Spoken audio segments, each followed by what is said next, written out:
জন্মের সময় মাকে হারায় আলামিন। জন্মের শুরুটাই যেন হেরে যাওয়ার গল্প লেখা ছিল তার কপালে। বয়স এখন মাত্র 14 বছর।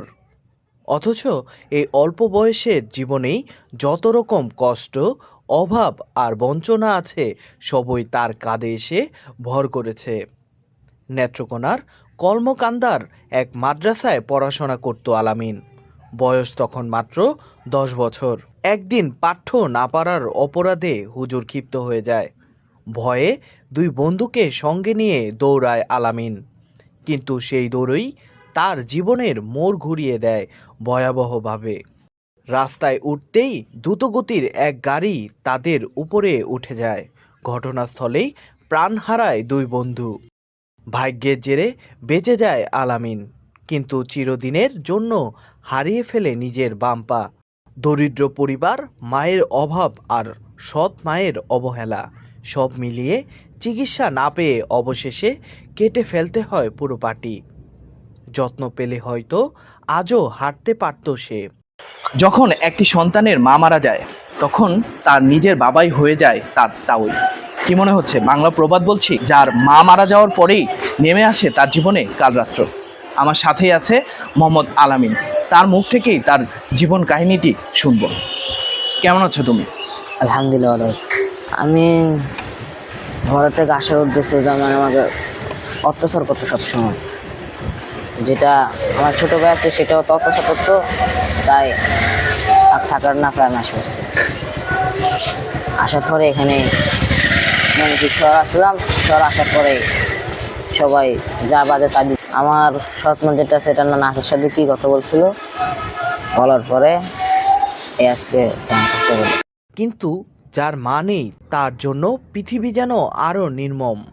এই কথাটি সত্য প্রমাণ করেছে আলামিনের জীবন। বাবার উদাসীনতা আর সৎ মায়ের নির্যাতনে একসময় ঘর ছেড়ে পালিয়ে আসে আলামিন।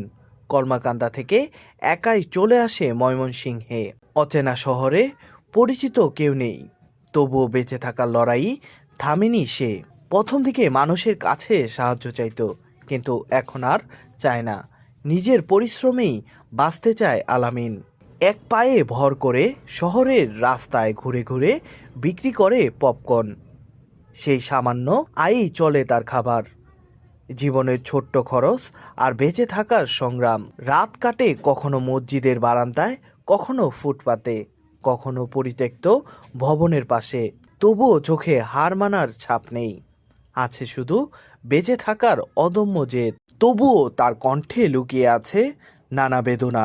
বাবা মায়ের ঘরে থাকার স্বপ্ন হারিয়ে এখন তার ঠিকানা ফুটপাতের কোনায় ছেঁড়া চাদরের নিচে।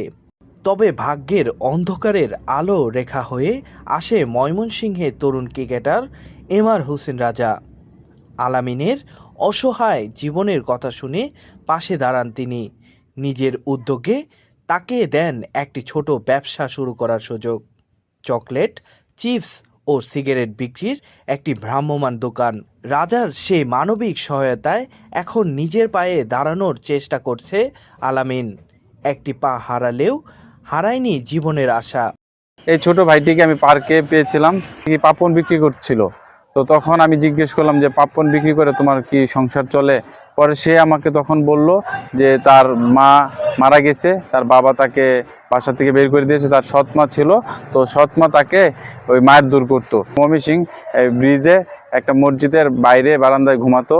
তো তখন আমি এগুলো জানার পর আমি চিন্তা করলাম যে তাকে পাপন বিক্রি করে সে মাত্র কামায় 200 টাকা, তার মধ্যে ওই দোকান থেকে কেনার পর 100 টাকা দিতে হয়, তার 50 টাকার মতো থাকে সব কিছু খরচ বাদ দিয়ে। তো আমি তাকে একটা ভিন্ন রকম একটা ব্যবস্থা করে দেওয়ার চেষ্টা করলাম। তখন আমি চিন্তা করলাম, আইডিয়া আসলো আমার মাথায় যে তাকে একটা সিগারেট, চকলেট, চুইংগাম, চিপস এইগুলো ব্যবসা যদি আমি তাকে ধরিয়ে দিই, সে মাসে নর্মালি যদি তার যদি আয় করতে পারে, যদি সুন্দর করে সে কষ্ট করতে পারে, তো 15,000 টাকার বেশি সে আয় করতে পারে।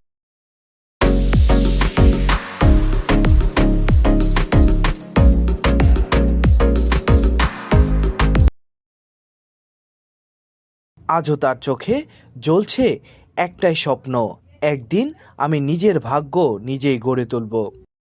আলামিন প্রমাণ করেছে অঙ্গ হারালেই মানুষ হারায় না, হারায় না ইচ্ছা শক্তি, আর সেই ইচ্ছা শক্তি আজ তার জীবনের সবচেয়ে বড় শক্তি।